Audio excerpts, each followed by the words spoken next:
Hola amigos, ¿cómo están? Nuevamente tenemos el agrado de estar con ustedes en nuestro programa Salud para Todos. En este día tenemos a una colega infectóloga, la doctora María Fernanda Vidal, la cual tiene mucha experticia y probablemente debe de ser una de las referentes a nivel nacional de la problemática del VIH, no solamente en la parte terapéutica, sino también en la parte preventiva. Por eso hoy vamos a tocar un tema para continuar lo que veníamos haciendo en los programas anteriores relacionados con infecciones de transmisión sexual, pero hoy vamos a hablar de la temática del VIH. Como ustedes saben, el VIH es una pandemia que lleva más de 40 años en el mundo. El país, si bien es cierto, hemos tenido muchos avances cuando uno compara con años anteriores, creemos que todavía nos falta mucho también, sobre todo en lo que es la parte preventiva. En estos 40 años de los primeros casos, en donde la terapia antirretroviral todavía a países como el nuestro recién llegó allá por el año 2003 y nos tocó participar dentro de las primeras guías nacionales para poder ser brindadas a las personas que vivían con VIH, creo que los avances, sobre todo en la parte terapéutica, han sido verdaderamente muy importantes. Y eso yo creo que sería la primera pregunta que te quería hacer, María Fernanda. Primero, agradecerte por tu presencia acá. Este es un espacio educativo que estamos tratando de llevarlo a cabo, de conversar con especialistas, sobre todo para informar, ¿no? Informar la realidad desde el punto de vista científico, pero con palabras que la puedan comprender todas las personas que miran este programa. Segundo, darte gracias por tu tiempo. Sé que tu tiempo es oro, ¿no? Así que sinceramente me siento muy agradecido por tu presencia acá. Creo que va a ser muy provechoso, ¿no?, el poder sacarte la mayor información que podamos para poderla compartir con nuestros amigos. De hecho, bueno, muchas gracias, doctor, a usted por la iniciativa. Primero, felicitar a CINAR por este espacio que es tan importante justamente para la comunidad, para poder tener conocimiento, porque no hay mejor arma más poderosa que poder enseñar, educar a nuestra población para poder así evitar muchas enfermedades infecciosas y más aún las enfermedades de transmisión sexual, que es justamente el tema que nos acoge, como es el HIV. Así que yo encantada, usted sabe que el cariño siempre está y feliz de poder estar aquí y poder aportar junto con usted a justamente esto que es educar a nuestra población. Bueno, como habíamos dicho, las cifras en VIH nunca van a ser reales, ¿no? Porque hay múltiples aspectos que son subdiagnósticos, subregistro, pero el país más o menos reporta unos 50.000 casos, creo, más o menos, unos más, unos menos. Creo que los mayores avances son en terapia antirretroviral, en diagnóstico, pero sí nos gustaría escuchar de tus palabras, María Fernanda. ¿Cómo tú ves la realidad del VIH en el país en este tiempo de pandemia, si es que tuvieras que darle un resumen o si tuvieras que tratar en pocas palabras de poderlo decir? Bueno, yo creo que el conocimiento de todos que la pandemia afectó en todo nivel, a nivel de salud, ¿no? No solamente el HIV, sino también otras enfermedades crónicas como diabetes, tuberculosis, donde los programas se vieron interrumpidos justamente por la cuarentena y todo lo que pasó en la pandemia. El VIH no fue la excepción, ¿no? Si bien es cierto, como país tuvimos todo una estrategia para evitar que los pacientes puedan interrumpir su terapia y tenían digamos que la estrategia de poder acudir al lugar más cercano a retirar su medicación antirretroviral, también se vio muchos abandonos debido a esto, ¿no?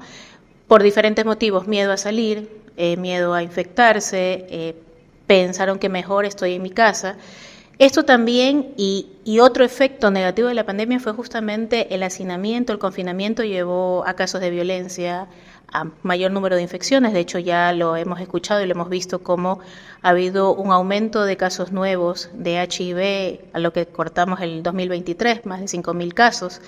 Si bien es cierto, tenemos buenas estrategias en cuanto a diagnóstico, terapia antirretroviral, sin rotura de stop, con lo cual los pacientes pueden acceder, pero todavía nos falta trabajar mucho más en prevención, mucho más en educar y mucho más en conocimiento general respecto a dónde pueden acudir, dónde pueden ir a recibir terapias preventivas o dónde puedo acudir en el caso de tener ya un diagnóstico y necesitar terapia antirretroviral.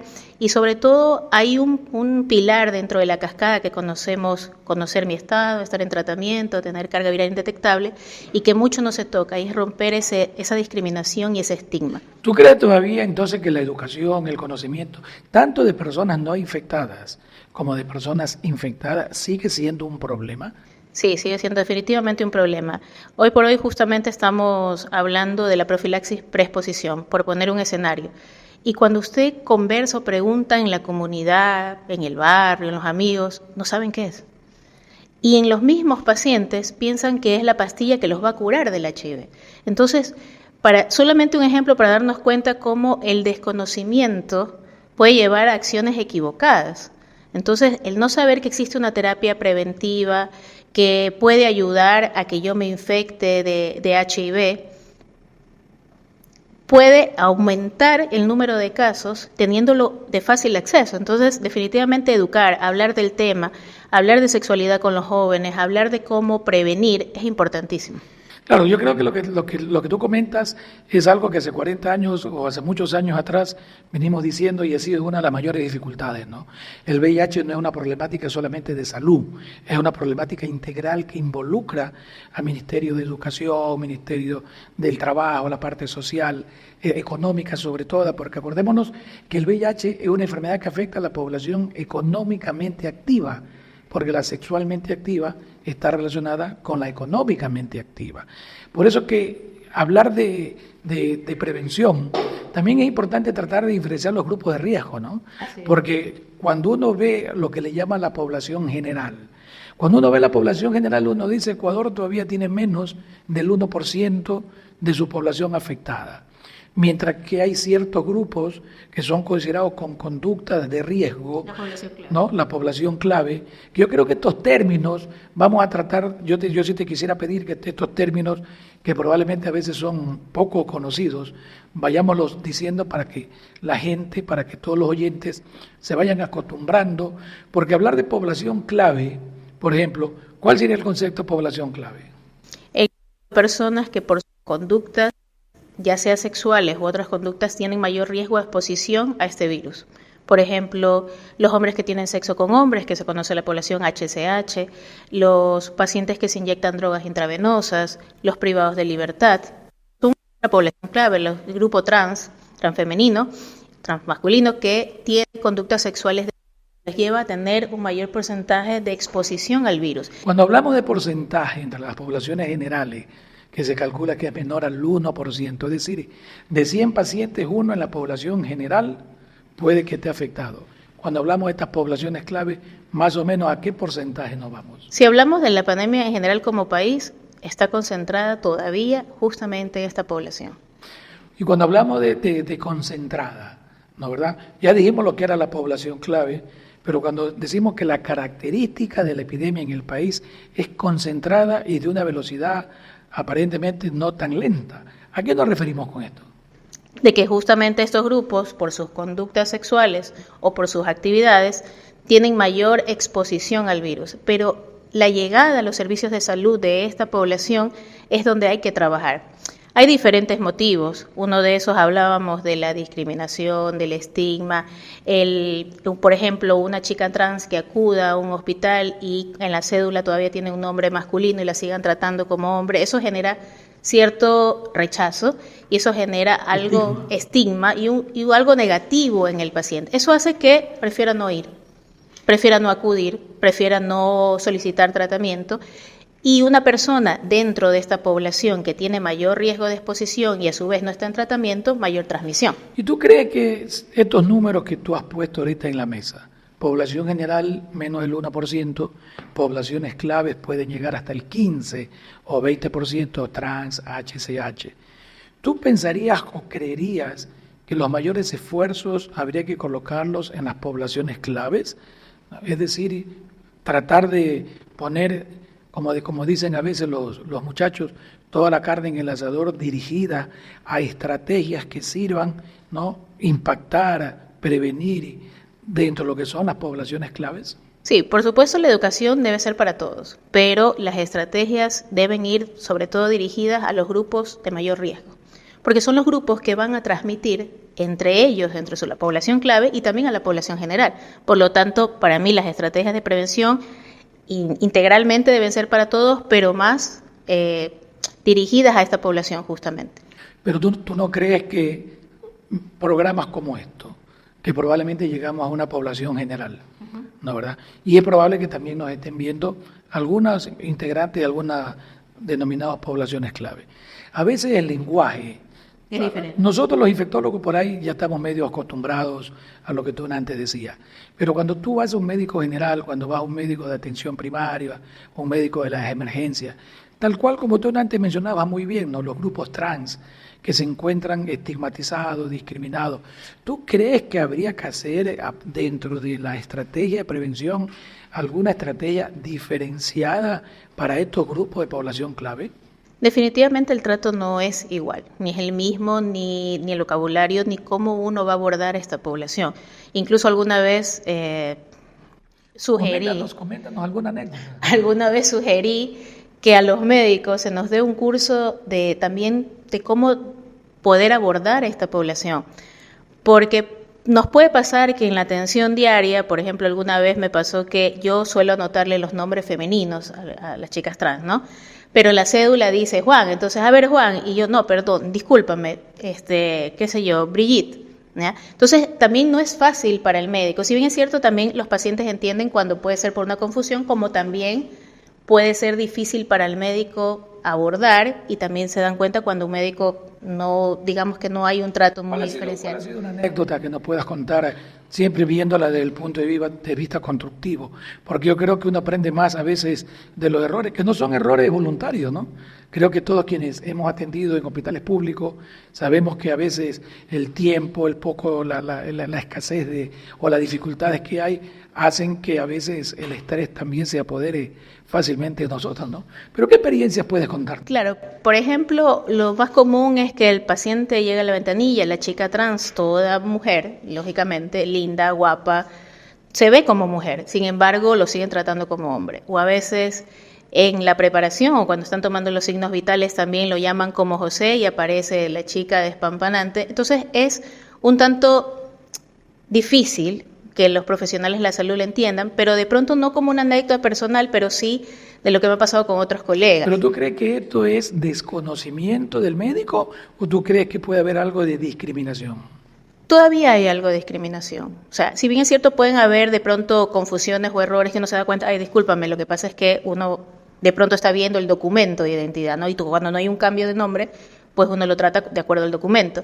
Sin embargo, todavía existe la discriminación. Me ha pasado, por eso digo, no de manera personal, de manera indirecta, que colegas, sobre todo hombres, alguna vez una chica trans le decía, me duele la mama, por ejemplo, como anécdota, y el médico se rehusaba a tocarla y quería la chica que la examine. Entonces, el médico se rehusaba a tocarla y ella se quejó de por qué no la examinaba. Entonces, todavía hay esta como barrera, esta limitante de poder dar la atención sin necesidad de ver el género o su legitimidad sexual.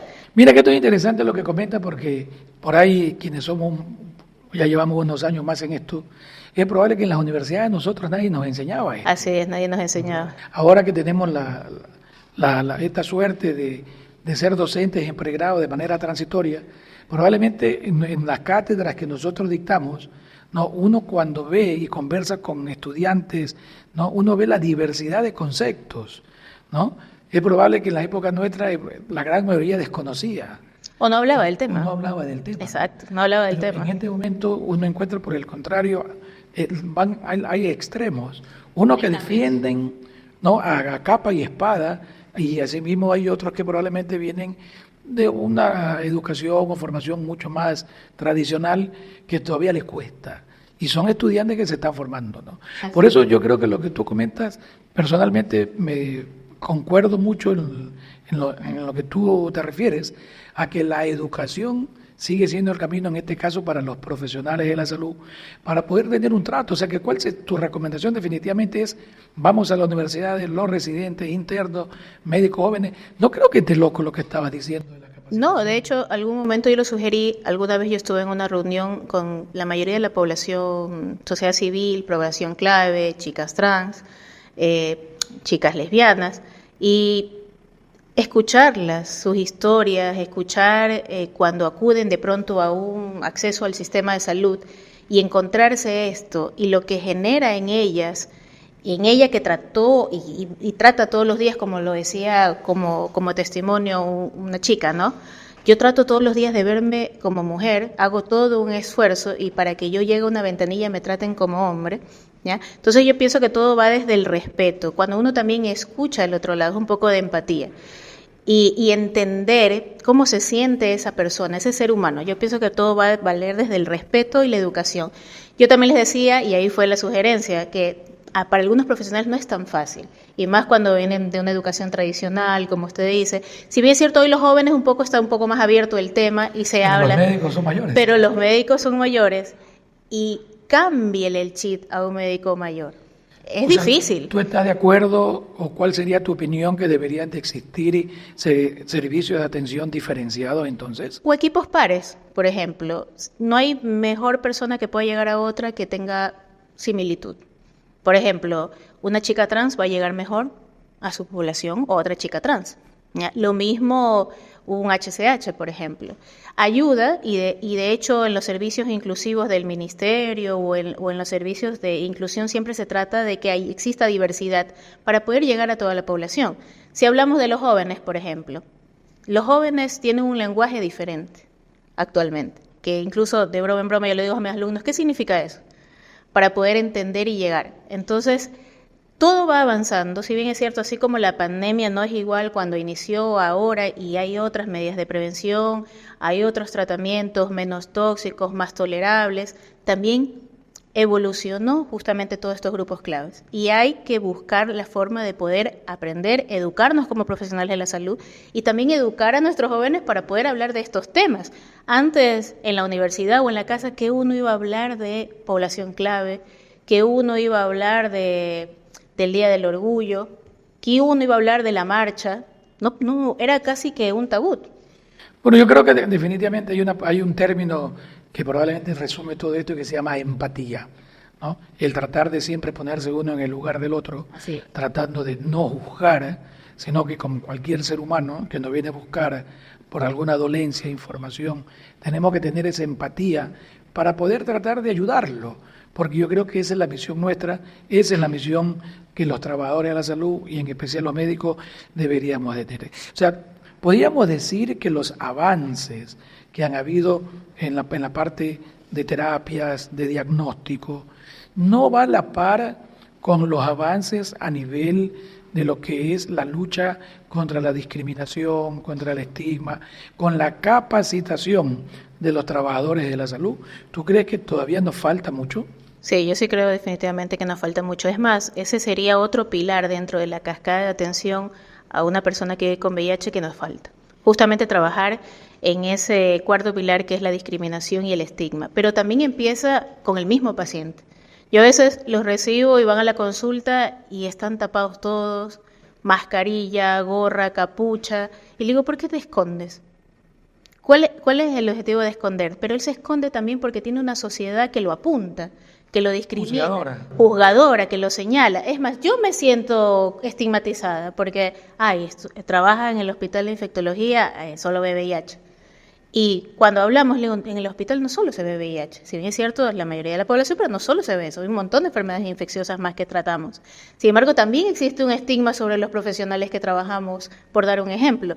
Lo mismo pasa con esta población. Y yo siempre les digo, tienes que alzar la cabeza, no sentir miedo. La persona que te está juzgando, te está viendo, habla por ignorancia, porque desconoce.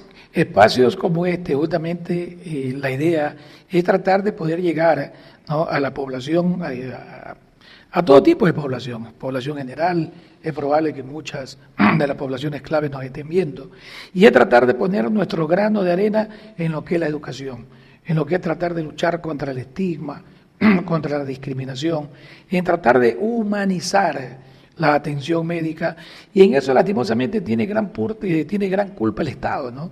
Porque el Estado ya hace algunos años para acá ha cambiado el término de paciente por usuario, es decir, muchas veces ya los pacientes ya se convierten en números, y eso es algo que aleja un poco la parte humana que los trabajadores tenemos que tener.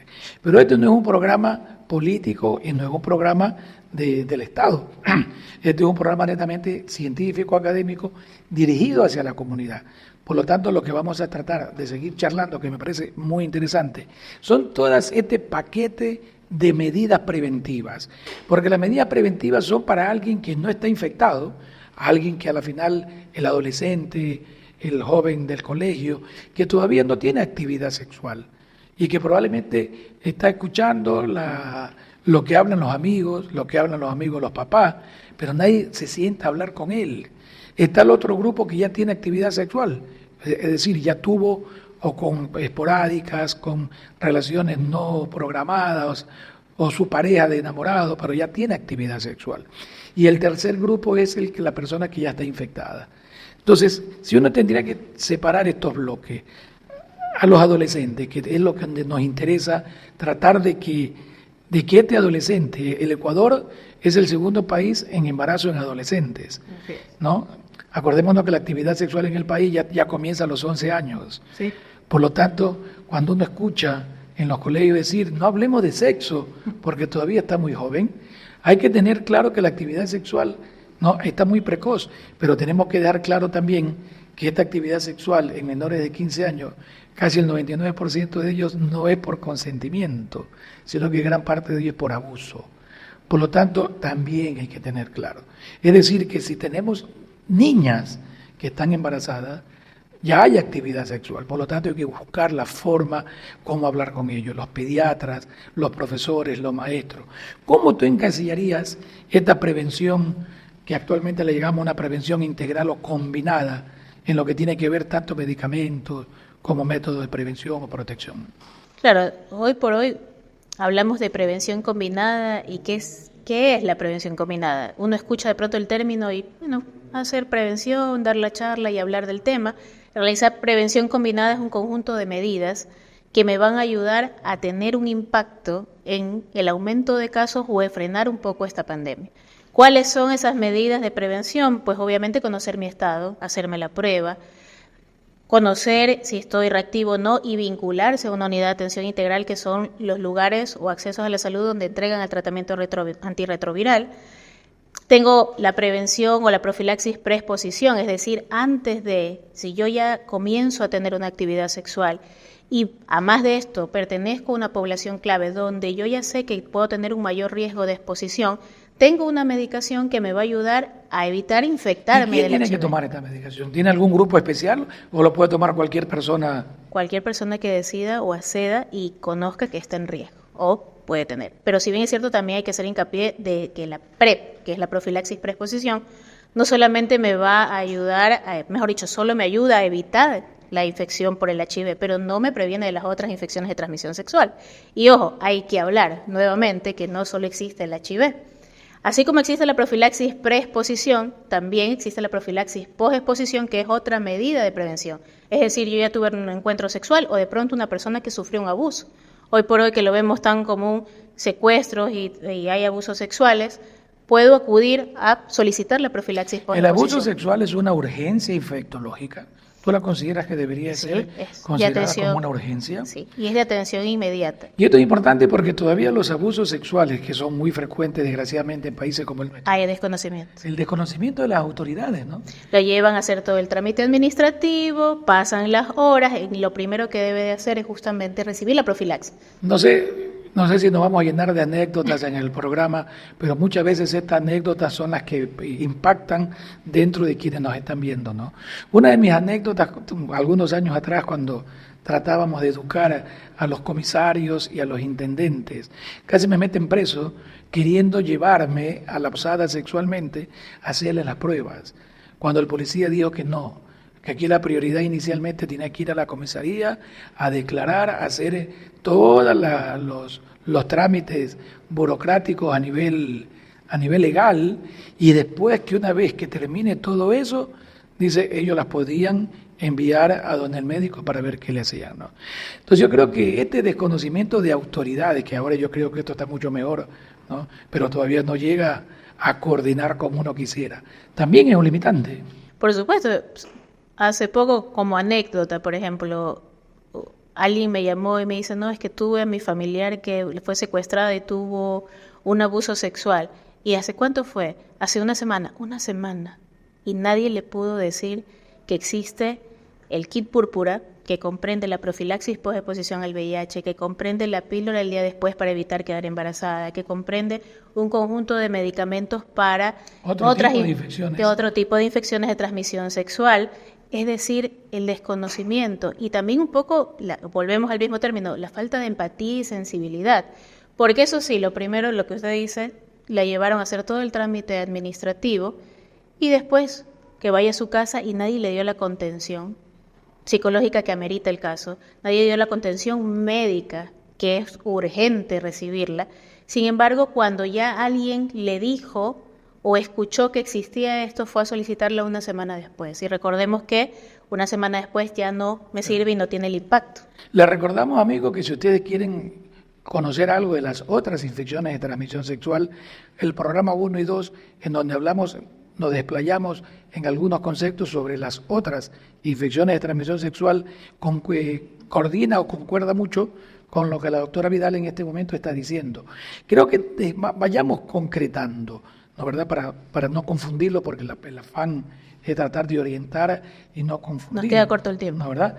Existen urgencias médicas desde el punto de vista infectológico en donde la población debe de saberlo y las autoridades tienen que saberlo.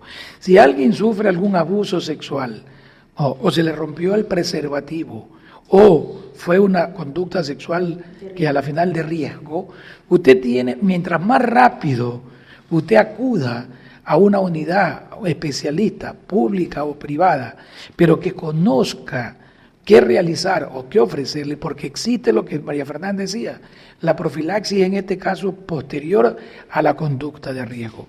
Existen medicamentos que usted puede tomar mientras más rápido mejor, porque si esto pasa después de 1, 2, 3 días, probablemente su eficacia ya no es la misma. Así es. Y es importante recordar que es todo un kit donde hablábamos, profilaxis para HIV, para las otras infecciones de transmisión. ¿A dónde puede recurrir a alguien que sufra algún abuso sexual? El kit púrpura, y ahí vamos el desconocimiento, está en todos los hospitales justamente en la emergencia. 24/7. Si una persona sufrió un abuso sexual o tuvo una conducta sexual de riesgo, puede acudir a cualquier emergencia de los hospitales y solicitar el kit púrpura, que es justamente todo lo que estábamos hablando de las profilaxis y también tratamientos para evitar otras infecciones de transmisión sexual. O sea, ya no vamos a escuchar ese comentario que si te pasa algo anda al hospital de infectología. Claro, no solamente es el hospital de infectología, si bien es cierto la población nos quiere mucho y eso es bueno y confía en nosotros. No solamente el hospital de infectología la tiene. De hecho, un centro de salud lo tiene y si no lo llegara a tener, lo va a derivar o vincular inmediatamente a un lugar. De hecho, hemos tenido reuniones también con fiscalía, con abogados para tratar este tema y que conozcan que existe este kit púrpura, que conozcan que 24 horas, 7 días a la semana, en cualquier momento, la persona violentada va a tener... Se activa todo un equipo humano, no solamente el kit, porque también va a tener contención psicológica y todo lo que amerite, obviamente, la persona que fue violentada.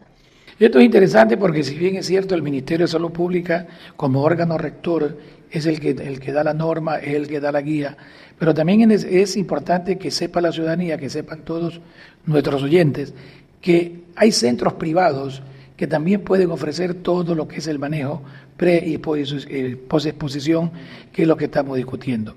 Posteriormente vamos a ver que ahora en el mes de abril vamos a tener todas unas jornadas en donde vamos a hablar de todos estos temas, y justamente para tratar de fortalecer lo que se conoce como la atención primaria, lo que se conoce como el primer nivel de atención.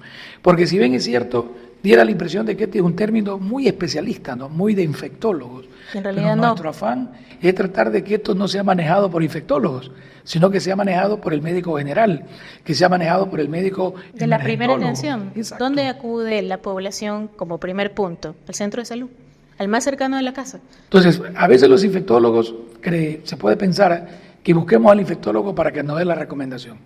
¿no? Y es probable que eso es lo que queremos tratar de ordenarlo, el tratar de que ese médico general, pero que no solo sepa la parte académica, sino que yo creo que lo que tú has dicho me parece muy interesante, que es la parte humana, la parte de empatía, la parte de saber qué es lo que tienes que hacer. Lo hay que sensibilizar. Hay que sensibilizar, educarnos, sensibilizarnos todos justamente para poder llegar a esa población que nos está viendo, que nos está escuchando y que incluso les invito a que nos hagan preguntas si tienen para poder responder. Buenísimo, porque es la única manera de poder romper este estigma, esta discriminación, este tabú, es hablar del tema. Es hablar del tema, hablar de sexualidad con los jóvenes, explicarle no solamente de sexualidad, sino cómo se puede proteger. Si usted conversa con un joven, no tiene ni idea de cómo hacerlo. Ya empezó relaciones sexuales, pero no saben cómo protegerse. Mira que tan importante, y vamos a pasar a otro punto, como es el preservativo. Todavía cuando uno conversa con los jóvenes, hay muchos jóvenes, hombres y mujeres, que creen que el preservativo solo sirve para no quedar embarazada. Es vintage. ¿No? Así le diría, es vintage. Entonces, yo creo que esto es tan importante, pero tan importante, que si bien es cierto, hay muchos detractores del preservativo, no vamos, y no es nuestro afán, crear una discusión quienes están a favor y quienes están en contra. Creo que lo que estamos tratando de hacer es algo muy académico y científico, basado en experiencias de especialistas que somos. No queremos discutir o no queremos polemizar, lo que queremos es educar, ¿no? Nadie piensa ni pensaría que el preservativo sea la solución al problema, pero es una herramienta médica. En este momento el preservativo tiene que ser o tiene que saber la población de que es una herramienta médica. Si usted no quiere mantener abstinencia, si usted no quiere mantener la fidelidad, si usted no conoce, ¿no?, con la persona con la cual usted está teniendo actividad sexual, hay que tratar de buscar prevención. ¿Qué nos puede decir del preservativo, María Fernanda? Bueno, el uso del preservativo, si bien es cierto, empezó con esta pandemia como uno de los puntos claves o focales de poder evitar la transmisión del virus. Pero como bien se lo dice, hoy por hoy hablamos de un conjunto de estrategias, no solamente la PrEP, la PEP, hablamos también del uso del preservativo, porque recordemos que y eso está más que demostrado, nos va a ayudar a poder evitar que nos infectemos de un montón de enfermedades de transmisión sexual, porque no solamente aquí estamos hablando del HIV, pero existe un sinnúmero de enfermedades que ya lo han hablado en otros capítulos, donde el preservativo juega un papel importantísimo y crucial. ¿Qué pasa con el tema del preservativo? Y justo yo decía, termina siendo vintage para los jóvenes, es que los jóvenes han perdido la percepción del riesgo, porque nadie les habla de sífilis, nadie les habla de viruela del mono, nadie les habla de gonorrea, de sífilis, y piensan que eso ya quedó atrás. Y hay otro grupo de jóvenes que incluso les genera excitación o morbo jugar a la ruleta rusa, tener relaciones sexuales sin preservativo. Incluso hay lugares en que uno puede escoger con quién me acuesto y si tiene HIV mejor, y juego. El famoso Chensec. El famoso Chensec. Lo vamos a hablar después, que creíamos que esto nunca iba a llegar al Ecuador. Cuando lo leíamos. Pero digo, cuando 10 años atrás, conversábamos con la doctora Polo. Lo veíamos de lejos. Chensec, creíamos que esto era algo para el primer mundo y que a la final esto no iba a calar en países como los nuestros, ¿no? Y ahora las adicciones...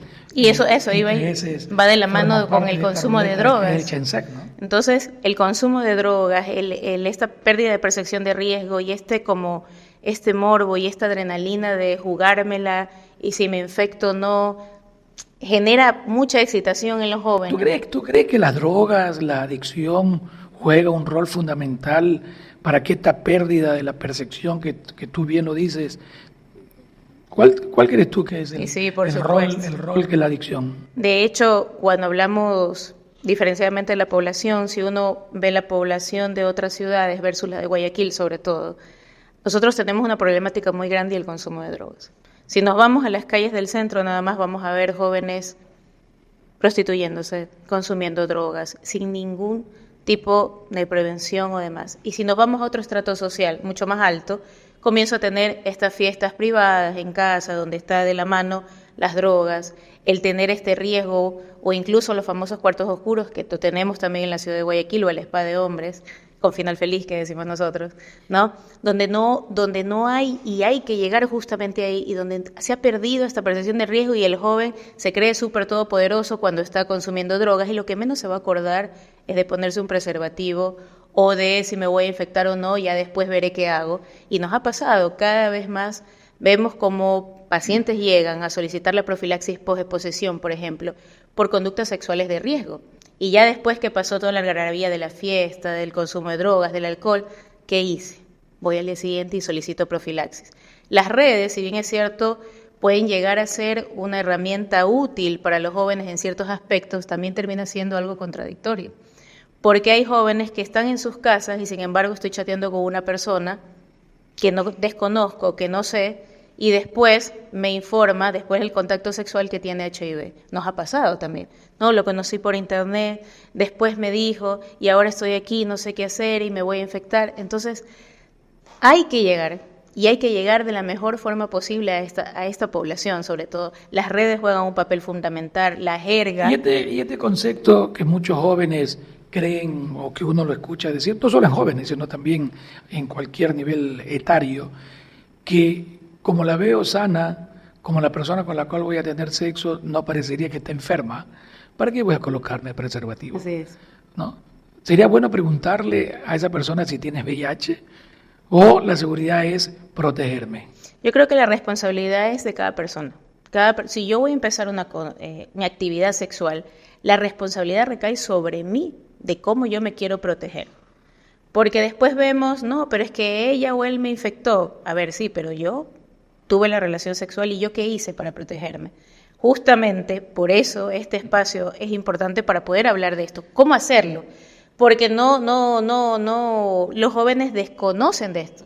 No saben qué hacer, a dónde acudir. Y otra limitante que yo también le veo es que ¿a qué joven le gusta ir a un hospital? Hacer fila, tomar turno, que me tomen la presión, ¿no?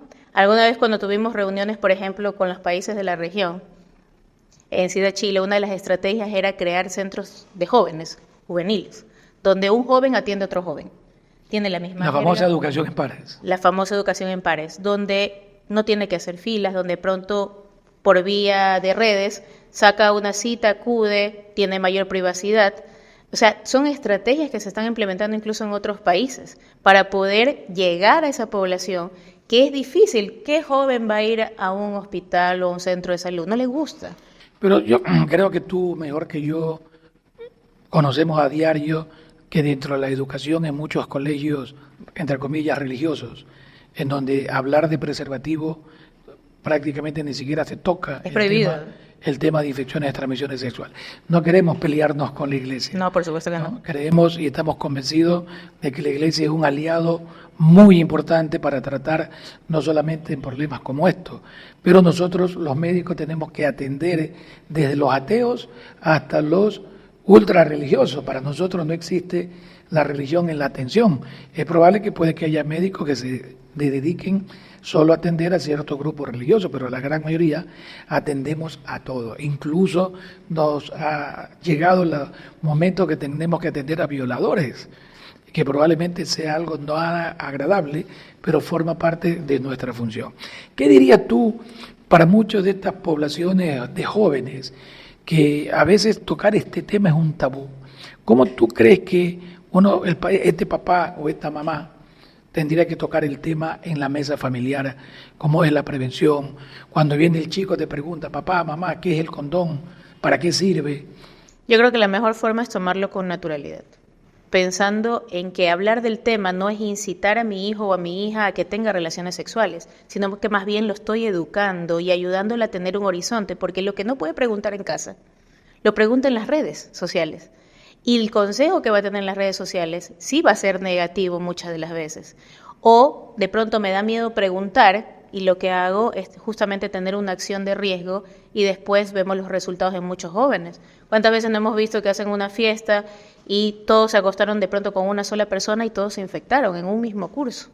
¿Ya? Entonces, el hablar del tema sin escandalizar, sobre todo eso, con la mayor naturalidad posible, nos cuesta. Yo también soy mamá.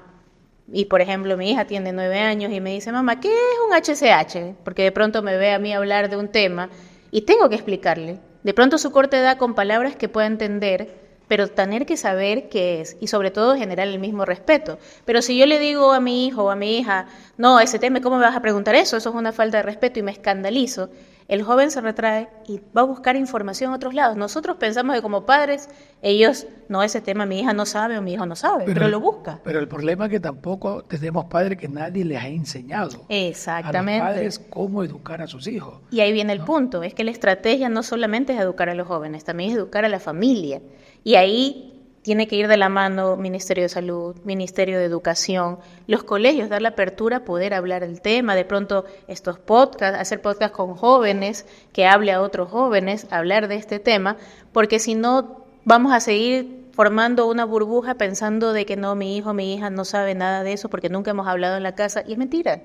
Al final del día es mentira, así como tenemos que hablarle de las drogas, de los peligros, hay que hablarle también de sexualidad. Entonces yo creo, seguimos desde el inicio de esta conversación muy amena con la doctora Vidal, creo que volvemos a repetir que la educación, ¿no?, es el camino y es el pilar para tratar de poder llegar con información clara, concreta, concisa y científica.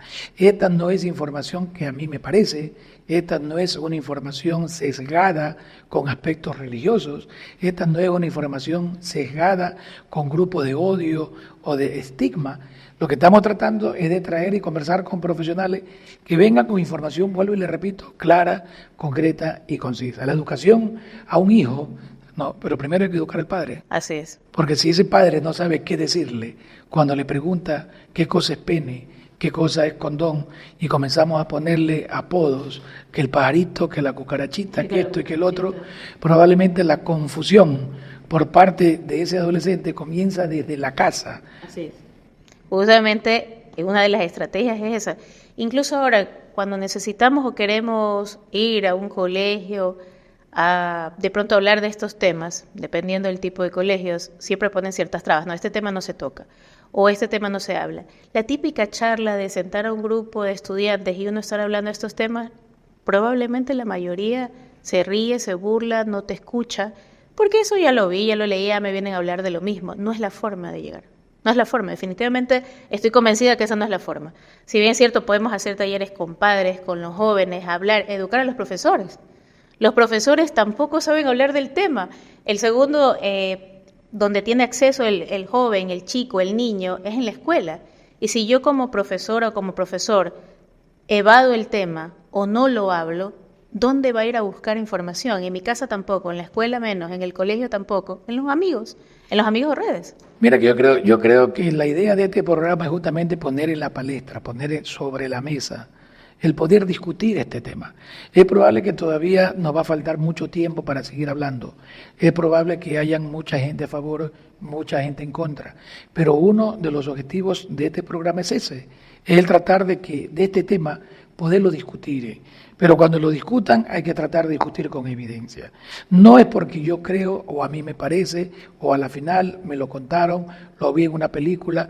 Lastimosamente el joven, la pornografía es uno de los caminos que junto con las drogas lastimosamente van moldeando a muchos jóvenes. Y ellos creen que lo que es pornografía forma parte de su vida rutinaria, ¿no? O eso es la parte correcta, y eso es lo que muchas veces es difícil de cambiarlo ya en un joven de 20, 25 o 30 años. ¿Cuál sería tu conclusión, María Fernanda? Creo que nos pudiéramos quedar aquí haciendo varios programas al respecto, pero yo creo que ha sido una conversación muy amena, en donde si tú tendrías que dar 4 recomendaciones en orden, ¿no, verdad? A la final de importancia, a la final de impacto, ¿no?, a la final de lo que para ti crees que en este momento, ¿qué tendrías o qué recomendarías a quienes nos están viendo y escuchando? Bueno, a todos los que nos escuchan y nos siguen, y como dije, espacios como este necesitamos más en las redes para que nuestros jóvenes nos vean, es trabajar en conjunto, familia, la iglesia también tiene que estar involucrada, Ministerio de Salud, Ministerio de Educación, y generar estrategias para justamente llegar a esta población, a nuestros jóvenes, a la población clave, a ayudar a evitar y romper este estigma y esta discriminación, sobre todo con esta enfermedad que es el HIV. El pensar en HIV y pensar que se va a morir, o pensar en ese paciente que está perdiendo peso, que va a estar mal, ya no es así. Y ese concepto es que hay el que cambiar en la población, y solo lo vamos a cambiar si hablamos del tema, si nos unimos todos, si generamos estrategias desde la comunidad. Es muy parecido a lo que pasa, por ejemplo, con el tema de las drogas. Si yo no trabajo desde mi casa, desde el hogar, generando o buscando espacios como este u otros en la comunidad para poder hablar de este tema del HIV, de las infecciones de transmisión sexual, vamos a seguir teniendo los mismos problemas que tenemos hasta ahora. Si lo trabajamos de manera solamente vertical, que solamente esté en un lugar el acceso, tampoco vamos a llegar a toda la población, que es lo que se busca. Entonces la idea es que todos tratemos de hablar el mismo idioma y sobre todo algo que yo siempre les digo y que me pasó justamente con una chica que recién me tocó revelarle su diagnóstico de HIV a los 21 años. Toda la vida la mamá le mintió, nunca le permitió que le revelen el diagnóstico. Es decir, y hablar con la verdad. Los jóvenes, si uno les habla con la verdad, entienden, llegan y son responsables incluso de su propia enfermedad si uno habla con la verdad y les explica la situación. Pero si uno comienza a engañar, si uno comienza a dibujar las cosas, a tomar decisiones por los hijos. A tomar decisiones por los hijos, ahí es cuando cometemos el primer error. Porque no sabe qué le está pasando, por qué tengo que ir todos los días al hospital, como le pasaba a esta chica, por ejemplo.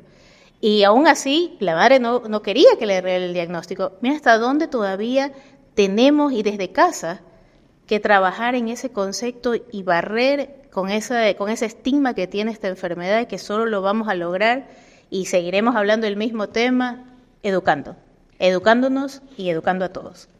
La verdad que quiero agradecerte, María Fernanda, ha sido un diálogo muy ameno, constructivo, creo que ha sido variado, pero al mismo tiempo enriquecedor. Hemos hablado de todo. En Salud para Todos la idea es tratar de llegar con mensajes claros, concretos, concisos, y las dudas que ustedes no tengan, envíennos en cualquiera de nuestras redes. Ustedes tienen aquí las direcciones, tanto por cualquiera de las redes sociales, en donde nosotros vamos a contestar, porque esa es una obligación nuestra. Pero la idea es esta, la idea es poder llegar a ustedes con toda esta información en donde la educación es el camino. Les agradezco mucho, nos veremos en un próximo programa.